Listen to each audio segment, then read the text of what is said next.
There she was, Maya, a young black girl, no older than 19, standing outside one of the biggest banks in the city.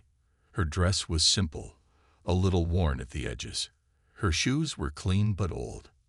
She held a small brown envelope tightly in her hands, almost like it was something precious. People walked past her, rushing into the bank. Nobody noticed Maya. Nobody smiled at her. Nobody thought she had any reason to be there. But Maya had a reason. A very big reason. Inside that envelope was money she had saved for years. Money she had earned through hard work, tutoring children, working weekends at a bookstore, even helping neighbors clean their gardens. She had a dream: to open her own small reading center for kids in her community. And today, she had come to deposit that money into her savings account, the first step toward her dream. Taking a deep breath, Maya pushed the heavy glass door and stepped inside the Grand Bank. The moment she entered, the atmosphere changed. The marble floors shined like mirrors. Tall ceilings made the room feel cold and distant. Men in suits and women in expensive dresses stood at counters, speaking confidently. Maya walked slowly toward the line. But the stares started immediately. Two women near the entrance glanced at her, whispering behind manicured hands. A man in a dark suit frowned as she passed by. Maya kept her head down. Just deposit the money and leave, she told herself. But it wasn't that easy. Behind the counter, the teller, a young woman with sharp eyes and a stiff smile, noticed Maya and gave her a quick, judging look. The teller leaned over to her coworker and whispered something. Both of them chuckled. Maya felt her cheeks burn with shame. She gripped the envelope tighter. Why are they laughing? I have the right to be here, she reminded herself. Minutes passed. Finally, it was Maya's turn. She stepped forward, placed the envelope gently on the counter, and smiled. Good morning. I would like to deposit this into my account, please. The teller didn't smile back. Instead, she raised an eyebrow and crossed her arms. Are you sure you're in the right place? The teller asked, her voice cold. Maya blinked in surprise. Yes, ma'am. This is my bank. She tried to stay polite, even though her heart was sinking. The teller sighed loudly, as if Maya was wasting her time. People in the line behind Maya started watching. Some looked curious. Some looked amused. The room felt colder now. The teller slowly reached for the envelope and opened it. She pulled out the money, counted carefully, and then smirked. Where did you get this much cash? She asked loudly, making sure others could hear. Maya's hands tightened into fists at her sides. She swallowed hard. I worked for it, she said, her voice shaking a little but still strong. The teller laughed lightly, a cruel sound. Right, she said, rolling her eyes. Wait here. Without another word, the teller left the counter and went to speak with the manager, a tall, broad man in a gray suit. Maya stood alone, feeling like the walls were closing in. People stared openly now. Some whispered. A few shook their heads. Maya wanted to disappear. She wanted to scream. But she stood still. She had done nothing wrong.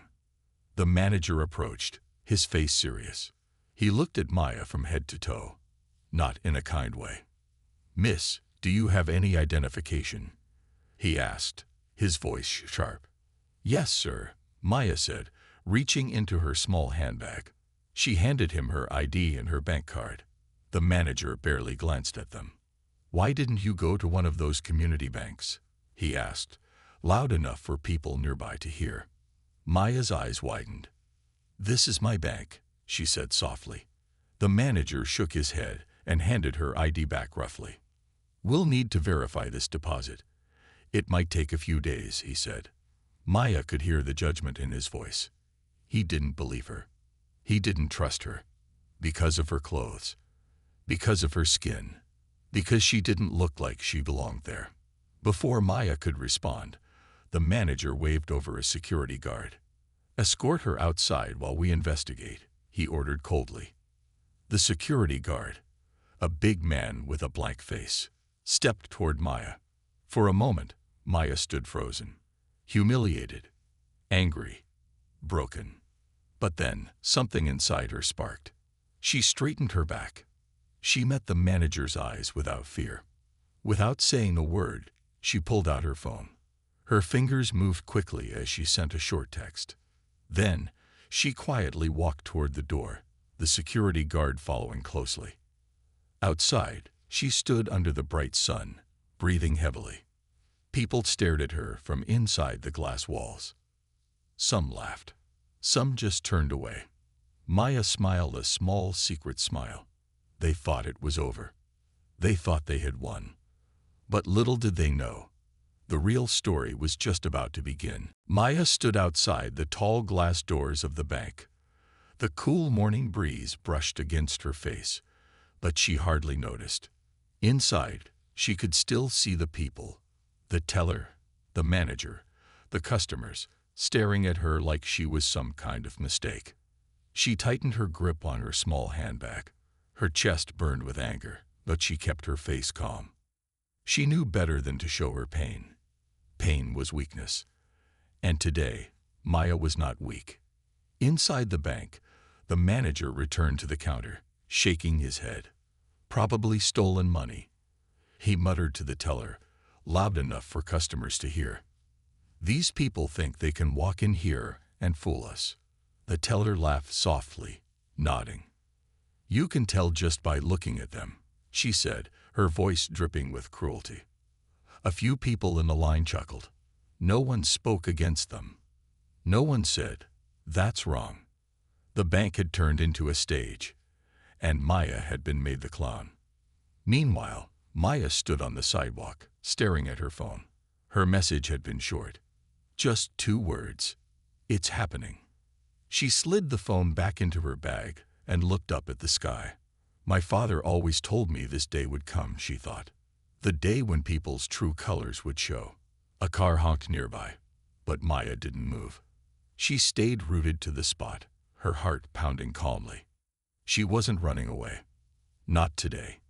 Inside, the junior employee, a young man named David, fidgeted nervously behind his desk. He had watched everything. He had seen how the manager treated Maya. He had heard every cruel word, and something about it gnawed at his heart. David had been raised better than this. He wasn't rich growing up. He knew what it felt like to be judged by appearances. He picked up the internal phone and hesitated. Should I call him? Should I stay silent? The image of Maya's hurt face flashed in his mind. David made his decision. He dialed the direct number. The number only top employees were supposed to use. It rang once, twice. And then, "Who is this?" a deep voice answered. David swallowed hard. "Sir, it's David from the main branch. I think you need to know something." He quickly explained what had happened. Every detail. The way Maya was treated. The words the manager used. The way she was thrown out without any respect. There was silence on the other end of the line. Dead silence. David's hands started to sweat. Had he done the wrong thing? Then the voice spoke again, but this time it was different. Cold. Sharp. Dangerous. "Describe her to me," the voice demanded. David did. Every detail. The simple dress, the neat hair, the small brown envelope. Another silence. Then, "Stay where you are. I'm coming." The call ended. David put the phone down, his heart racing. Something big was about to happen. And somehow he knew it wouldn't be good for the bank. Outside, Maya waited calmly. She leaned against the stone wall, her eyes scanning the busy street. No one knew her. No one cared. She was invisible, just another nobody in the eyes of the rich. But that was their mistake. And soon, they would learn. Maya thought back to her childhood. The days when kids in fancy clothes would mock her worn-out shoes. The teachers who assumed she wasn't smart enough. The neighbors who locked their doors when she walked past. She had survived it all. She had become stronger. And today was not the day she would break.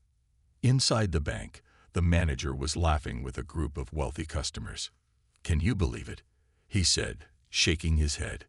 "She thought she could open a big account here, dressed like that." The customers laughed with him, sipping their expensive coffee. None of them noticed the tension building in the room.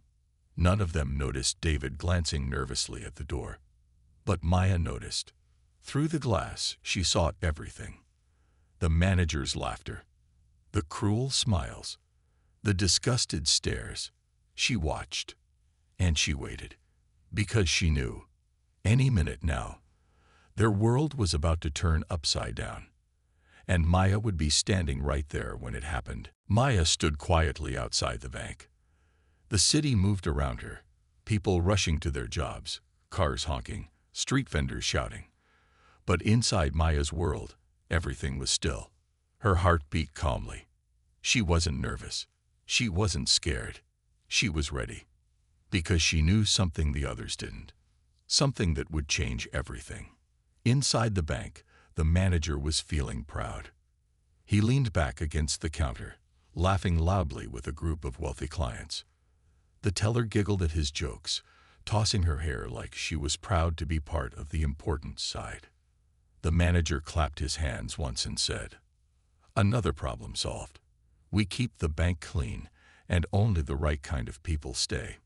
The customers nodded in agreement. They smiled like they were part of some secret club, a club that Maya could never enter. Or so they thought. Suddenly, outside the big glass doors, a sleek black car pulled up. A luxury car, shining like a diamond in the morning sun. Its engine purred softly before stopping. Heads turned. People on the street paused to look. The doors of the bank swung open as a man stepped out of the car. Tall, powerful, dressed in a sharp, perfectly tailored suit. His presence alone made people move aside, even without him saying a word. He carried no briefcase. He wore no name tag. But the way he walked, calm, confident, dangerous, said everything. This was a man who was used to being in charge. A man who didn't ask for respect. He commanded it. Maya watched him approach. A small, knowing smile appeared on her face. She stood a little straighter, brushed invisible dust from her dress, and waited. Because she knew him. She had known him all her life. The man who had stepped out of the car was her father. Not just a businessman. Not just a rich man. He was the owner of the entire bank chain. The man whose signature could make or break careers. The man the bank manager didn't even recognize yet. Inside the bank, the security guard saw the tall man approaching and panicked slightly. He rushed to open the door, almost tripping over himself. The manager, seeing the guard's strange behavior, turned around. He frowned at first, confused, but then forced a wide smile. "Good morning, sir," the manager said, walking toward the man. "How may I help you today?" The tall man didn't smile back. His eyes were cold, scanning the room, reading everything in seconds. He didn't need anyone to tell them what had happened. He could see it. The looks, the attitudes, the fear creeping into the eyes of the employees who realized something wasn't right. He spotted Maya standing quietly near the wall and gave her the smallest, proudest nod. Maya nodded back. It was time. "I need to speak to the branch manager," the man said, his voice calm but sharp like a blade. The manager puffed out his chest proudly. "That would be me, sir. How can I assist you?" The tall man studied him for a long, uncomfortable moment. "You threw out a young woman this morning," he said quietly. The manager's smile faltered for a second. "Sir, with all respect, we have strict policies. We cannot allow certain suspicious activities. It's for the safety of our real customers." "Suspicious activities," the man repeated slowly. "Yes, sir," the manager said, trying to sound confident. "You understand, some people don't belong in places like this.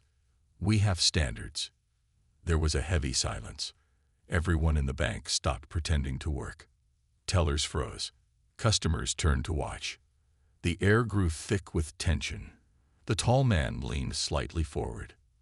"Let me make something very clear to you," he said, his voice low and steady. "The young woman you insulted is not just a customer. She is my daughter." The manager's face drained of color. His mouth opened and closed like a fish gasping for air. I didn't know, sir. If I had known, I swear I—" The tall man raised a hand, silencing him. "You judged her based on her clothes, her skin, her appearance. You made her feel small." He stepped closer, his voice deadly calm. "You think you can treat people this way when you believe no one is watching." The manager stammered.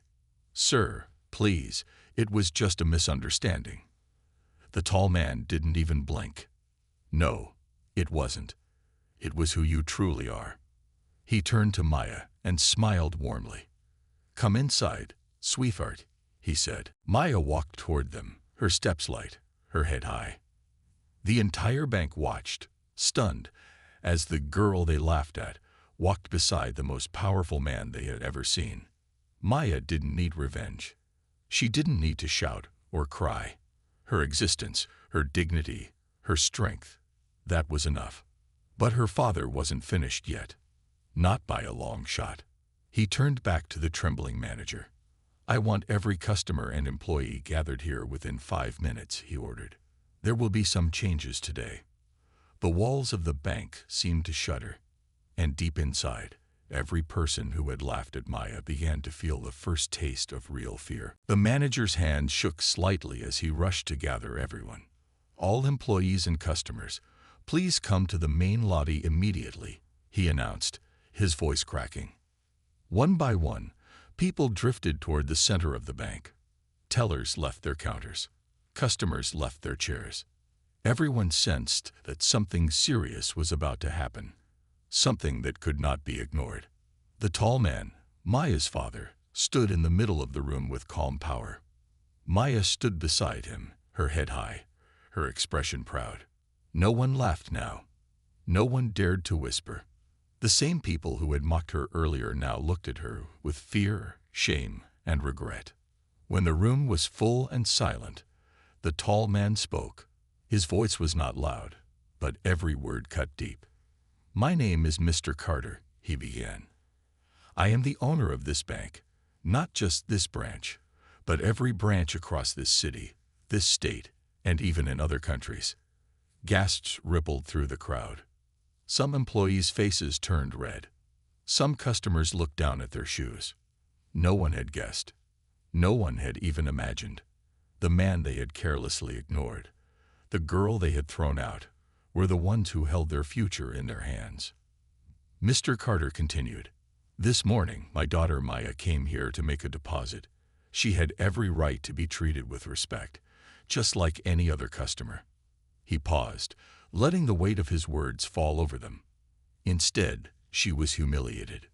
She was judged for her clothes, judged for her skin, judged because some of you think you can decide who is worthy and who is not. His eyes swept over the crowd. Some employees tried to avoid his gaze. Others looked like they were about to cry. The manager stood stiffly, sweat dripping down his forehead. "Today," Mr. Carter said, his voice sharper now, "I am here to teach you a lesson, one that you should have already known." He pointed at the manager. "You are fired, effective immediately." The manager opened his mouth to protest, but no sound came out. Security guards, who had once pushed Maya out, now moved toward the manager. With his head hanging low, the manager was escorted out of the bank. No applause followed. No cheers. Just heavy, uncomfortable silence. Then Mr. Carter turned to the rest of the staff. Every employee who laughed, who judged, who remained silent when they saw wrong happening, you are all suspended. Your future here will be decided after a full investigation. Cries of protest erupted. "Sir, please, I have a family. It was just a joke. I didn't mean any harm." But Mr. Carter stayed firm. "Silence in the face of injustice is no better than injustice itself," he said. "If you cannot treat every human being with dignity, you do not belong here." Next, he faced the customers. And for those who joined the laughter, you are no longer welcome here. This bank does not serve hate. This bank does not serve cruelty. The customers who had laughed earlier now looked for exits, shuffling out silently, their faces burning with shame. The room felt heavier now. Not because of anger, but because of the truth. A truth they could no longer ignore. Mr. Carter then turned to Maya. "This bank," he said, smiling warmly, "will be under new leadership. Starting today, my daughter, Maya Carter, will oversee customer relations. She will ensure that every person, rich or poor, black or white, young or old, is treated with the respect they deserve." The employees left standing looked stunned. The same girl they had thrown out was now their future boss. Maya stepped forward, her eyes bright, her voice steady. "I will not hold hatred," she said gently. "I will hold hope, because I believe people can change if they are willing to listen." There was a long, powerful silence. And for the first time that day, some heads were not bowed in shame, but lifted in respect. Outside, a few reporters had gathered, having heard rumors of a major event. Mr. Carter and Maya stepped out together, facing the flashing cameras. A reporter shouted, "Sir, why such a strong reaction for one customer?" Mr. Carter smiled slightly. "Because that one customer is someone's daughter, someone's hope, someone's future, and every human deserves dignity, not because of what they wear, not because of what they own, but because of who they are." Maya smiled beside him, her heart full. This wasn't just about revenge. This was about changing the world, one moment at a time. The news spread like wildfire. Within hours, every major news channel, radio station, and social media page was talking about what happened at the bank. Bank owner fires staff after daughter's humiliation. Courage, justice, and a father's love. New leadership, new hope. People from every corner of the city were shocked. Some were angry at the injustice Maya faced. Some were proud of how Mr. Carter stood up for what was right. But one thing was certain. Everyone was talking about it. At the local coffee shops, people gathered in small groups, whispering excitedly. "Did you hear what happened at the downtown bank? They threw out the owner's daughter just because of her skin and clothes. Good for him. Firing those people was the right thing to do." At schools, teachers discussed the story with students. At offices, workers shared the video clips again and again. Even elderly people sitting in parks nodded wisely when they heard the news. "The world needs more fathers like him," an old man said softly. Meanwhile, at the bank headquarters, the directors called for an emergency meeting. "Mr. Carter has made a bold move," one director said. "Some people are upset. Some are calling it inspiring." Another director leaned forward and said, "This is bigger than just a bank policy. This is about human dignity." They decided to stand with Mr. Carter. A public statement was released. "We believe every human being deserves respect. We support Mr. Carter's actions fully. Change begins with courage." The statement went viral. More companies started posting messages about equality, kindness, and respect. It was like a wave of goodness had started. And it all began with Maya's story. But not everyone was happy. The employees who were fired or suspended were angry. They blamed Maya. They blamed Mr. Carter. Some of them even tried to post lies online, saying Maya had caused trouble first. But their lies didn't work, because thousands of people had seen the truth with their own eyes. The security footage from the bank showed clearly how Maya was treated, without kindness, without respect. Public sympathy stayed firmly with Maya. The angry voices were drowned out by millions of people who said loudly, "We stand with Maya. We stand for respect." Maya, however, stayed calm. She didn't celebrate loudly. She didn't post hateful things. Instead, she spent her time planning how to improve the bank. She wanted to make sure that no one else, no matter their color, their clothes, or their background, would ever be treated the way she had been treated. "This is bigger than me," Maya told her father. "This is about every little girl and boy who feels like they don't belong. I want to build a place where everyone feels safe." Mr. Carter looked at her proudly. "That's my girl," he said, hugging her tightly. Meanwhile, more letters, emails, and messages poured in. People from all over the country wrote to Maya. Mothers who said they wanted their daughters to be like her. Teachers who said they used her story to teach kindness in their classrooms. Young girls who said Maya made them feel proud of who they were. Maya read each message carefully, her eyes sometimes filling with tears. She realized something important. Her pain had not been wasted. It had created change. Real, powerful change. One day, as Maya was leaving the bank, she saw a small girl standing outside. The girl was about 10 years old, holding her mother's hand tightly. She looked nervous, but when she saw Maya, her face lit up. The girl ran forward shyly and said, "Miss Maya, you're my hero." Maya knelt down, smiling warmly. "And you, little one, are my future," she whispered. The girl hugged her tightly, and Maya hugged her back. In that moment, Maya knew she had done something greater than getting justice. She had given hope. Hope to every person who ever felt unseen, unloved, or unwanted. The city had changed. People had changed. And Maya, she had become a symbol of something far bigger than herself. She had become the voice of dignity, courage, and love. The next morning, sunlight streamed through the tall glass windows of the bank. But it wasn't just a new day. It was a new beginning. Everything inside the bank felt different now. The air was lighter, cleaner, filled with hope instead of fear. Maya walked through the doors, wearing a simple blue suit and a bright smile. No fancy jewelry, no expensive designer clothes, just confidence and kindness shining from her. Employees, old and new, stood ready to welcome her. This time, there were no fake smiles, no judging looks, only real respect. In the days after the incident, Mr. Carter and Maya had worked hard behind the scenes. They had created a new policy for the entire company, something that would change not just one branch, but every single one across the country. They called it the Respect First program. Under this program, all employees had to go through special training. They learned how to treat every customer equally, how to recognize hidden biases, how to speak with kindness, no matter who was standing in front of them. And if someone failed to follow these simple rules, they would not be given a second chance.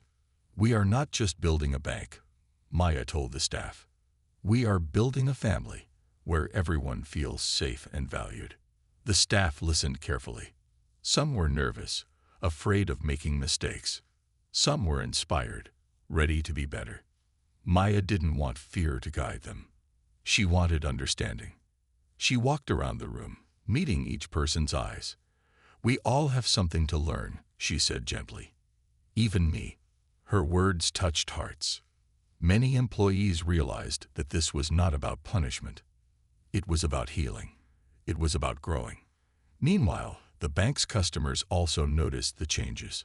A young single mother who had once been ignored was now greeted with a warm smile. An old man who barely spoke English found a translator ready to help him. A homeless veteran was offered a seat, a coffee, and respect, without being judged. Word spread quickly. "That bank treats you like a human being," people said. "Not like a number, not like a problem." Business improved. Trust returned. And Maya, she didn't sit in a big office, far away from people. She spent her days on the floor, talking to customers, listening to their stories, and making sure the heart of the bank stayed alive. One afternoon, Mr. Carter visited the branch quietly. He stood near the door, watching Maya from a distance. She was helping an elderly woman understand her account, patiently explaining every detail with a smile. The woman laughed warmly, her fears disappearing. Mr. Carter felt a lump in his throat. "She's better than I ever was," he thought proudly. Later, when they sat together for coffee, he said to Maya, You've turned this place into something beautiful, Maya. Better than I ever dreamed. Maya smiled and replied, "Because you believed in me, Dad. You taught me that power is not for showing off. It's for lifting others up." Mr. Carter blinked away a tear. He knew the future was safe in Maya's hands. But Maya wasn't finished yet. She had a bigger dream now. A dream that stretched far beyond just one bank or one city. She wanted to create scholarships for underprivileged kids. She wanted to fund training programs to teach kindness and leadership.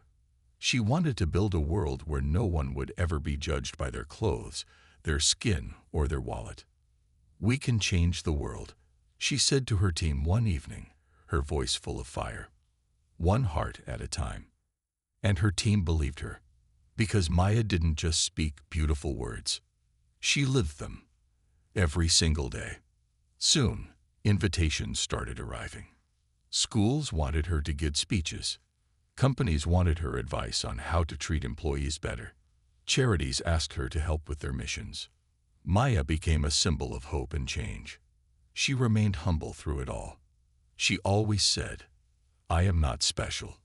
I just refuse to stay silent. And I chose love over anger." As the sun set on another busy day, Maya stood outside the bank. She looked up at the glowing sign, the sign that now stood not just for money, but for dignity. A gentle breeze played with her hair. She smiled, feeling the weight of all that had happened. The pain, the humiliation, the tears. They had all led to this moment. A moment of victory, not over others, but over hate itself. It had been 6 months since Maya's story had touched the hearts of thousands. The bank was running better than ever. Customers smiled when they entered. Employees were happy and proud to work there. And Maya, she had become a quiet hero for many people across the city. But Maya wasn't looking for fame. She simply wanted people to be treated right, with dignity, with kindness, with love. She had no idea that her efforts were about to be recognized in a way she never expected. One morning, as Maya was checking some reports in her small office, her secretary rushed in, looking excited. "Maya, there's a letter for you. It's from the mayor's office." Maya frowned slightly, confused. "The mayor? Why would he write to me?" Her hands trembled a little as she opened the envelope. Inside was a golden invitation card. It read, "Dear Miss Maya Carter, in recognition of your courage, leadership, and commitment to human dignity, we are honored to invite you to the annual City Honors Gala. You have been selected to receive the Heart of the City Award, the highest honor we can give to a citizen. Please join us with your family. Sincerely, Mayor Thomas Gray." Maya gasped softly. She had heard about the City Honors Gala all her life. Only the most respected and admired people were invited there. Scientists, teachers, doctors, firefighters, real heroes. And now, they wanted to honor her. Tears filled her eyes, not because she wanted awards, but because it meant her story, her pain, her fight, had made a real difference. The night of the gala arrived. Maya wore a simple, elegant white dress. Nothing flashy, nothing expensive. Mr. Carter walked beside her proudly, dressed in a neat black suit. "You look beautiful, sweetheart," he whispered. "And tonight, the world will see the light I've always seen in you." Maya smiled, holding her father's hand tightly. As they entered the grand hall, dozens of cameras flashed. Reporters leaned in, whispering, "That's Maya Carter, the girl who changed everything." Maya felt nervous but calm. This wasn't about being famous. It was about standing for every person who had ever felt small, unseen, or hurt. The ceremony began. One by one, incredible people were called to the stage. A firefighter who had saved lives during a fire. A teacher who had changed the lives of her poor students. A doctor who had given free medical help to those in need. Maya clapped for each of them, her heart full of admiration. Then the mayor stepped onto the stage. He smiled warmly and said, "Tonight, we honor a young woman who didn't just fight for herself. She fought for the soul of our city. He paused, letting the words sink in. Maya Carter, please join me on the stage. As Maya walked to the stage, the entire hall rose to their feet. A standing ovation. Hundreds of people clapping, cheering, smiling. Some people even had tears in their eyes. Maya's heart pounded in her chest. She had never felt so overwhelmed, and yet so at peace. She stood beside the mayor, who placed a golden medal around her neck. It shone brightly under the lights, but not brighter than Maya's eyes. The mayor continued. Maya taught us all an important lesson. That true strength lies not in wealth, but in compassion. That respect is not something you earn with your wallet, but with your humanity. He handed her a microphone and said, "Would you like to say a few words?" Maya hesitated for a second, then took a deep breath. She looked around the room and began softly. 6 months ago, I was thrown out of a place because of how I looked. I was hurt. I was humiliated.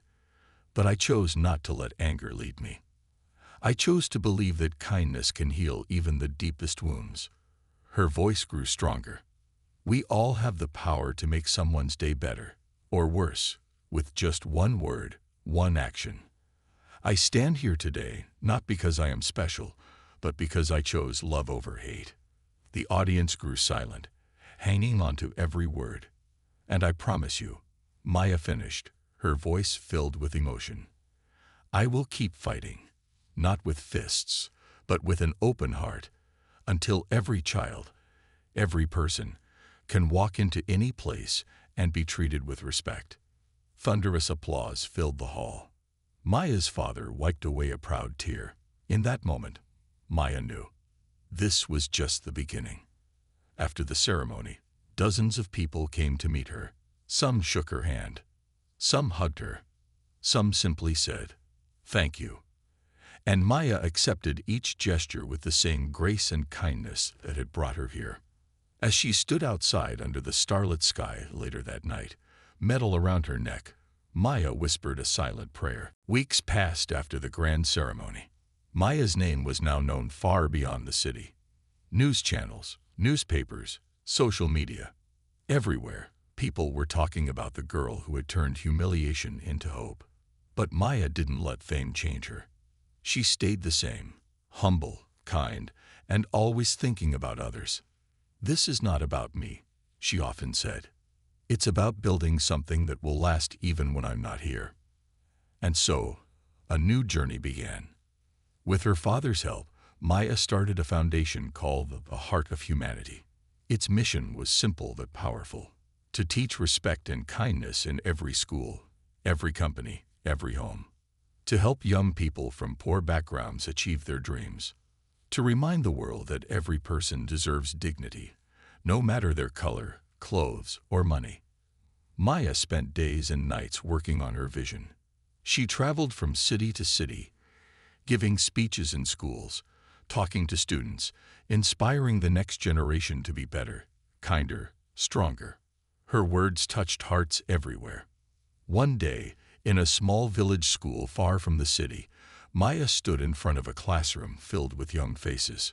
Some wore torn shoes. Some carried old second-hand bags. Some looked tired, as if life had already been too heavy on their small shoulders. But when Maya spoke, their eyes lit up. Your dreams are bigger than your problems, she told them, smiling. Don't ever let anyone tell you that you're not enough. You are more powerful than you know. The children clapped and cheered, some even crying with hope. Maya knew. This was where real change began. Meanwhile, the bank that had once been a symbol of arrogance became a symbol of compassion. Other banks noticed the difference and started copying Maya's Respect First program. Soon, banks across the country were training their employees to be kind, patient, and fair. Maya's small act of courage had started a quiet revolution. One evening, as Maya sat with her father on their porch, watching the sunset, Mr. Carter spoke softly. You've changed so many lives, Maya. She smiled and replied, No, Dad. They changed themselves. I just reminded them of who they really are inside." Her father looked at her with pride and said, "You are the legacy your mother and I always dreamed of." Maya's heart swelled with emotion. Her mother had passed away when Maya was just a little girl. But Maya had carried her spirit, her kindness, in her heart every single day. Years passed. Maya's foundation grew stronger. She published a book called More Than Skin Deep, sharing her story and lessons with the world. It became a bestseller, translated into dozens of languages. She appeared on famous talk shows, not as a celebrity, but as a messenger of hope. Yet through it all, Maya stayed the same. Simple, humble, focused. She never forgot the pain she had once felt outside that bank door, the pain that had given birth to her mission. She carried it with her, not as a wound, but as a badge of honor. One special day, the city decided to honor her in a way that took Maya by surprise. They named a street after her, Maya Carter Way, a street right in the heart of the city. The same city that had once watched her humiliation was now celebrating her triumph. When the mayor unveiled the street sign, Maya stood there with tears in her eyes. "This street," the mayor said, "will remind every person who walks it that respect, love, and courage are the true paths to greatness." The crowd cheered wildly. Maya's father hugged her tightly and whispered, "Your mother would be so proud, Maya." That night, as Maya sat alone, looking at the stars, she thought about everything. The humiliation, the anger, the decision to choose love instead of hate, the endless hard work, the many lives touched. And she realized something. A single act of courage could change not just one life, but the whole world. She smiled up at the stars and whispered a silent promise. "I will keep shining, for every little girl who feels unseen, for every boy who thinks he's not enough, for every human heart that forgets its own light."